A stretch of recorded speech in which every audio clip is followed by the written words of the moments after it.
তবে ২১-এর চেতনা মানে দুর্নীতি নয়, ২১-এর চেতনা মানে চাঁদাবাজি নয়, ২১-এর চেতনা মানে অসুস্থ নির্বাচন নয়।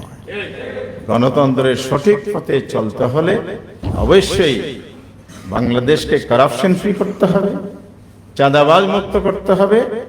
স্বরাষ্ট্রমন্ত্রীর সংজ্ঞায় চাঁদাবাজকে যে জাতীয়করণের সংজ্ঞা দিয়েছেন, উনি জাতীয়করণের সংজ্ঞা না, এটা সমঝোতা করে যদি, তো সমঝোতা করে দিয়ে আপনি অনেক অবৈধ কাজ করবেন, এটা বৈধ হয়ে যাবে?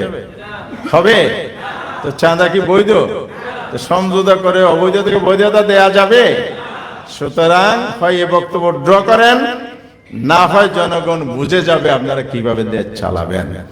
তবে সেই পদ্ধতিতে হাঁটেন, আরেকটা জুলাই বিপ্লব হবে, সেই বিপ্লবের ডাক দিয়ে আপনাদেরকে সেখান থেকে নামিয়ে আমরা সঠিক পথে বাংলাদেশকে তুলে দেবো ইনশাআল্লাহ।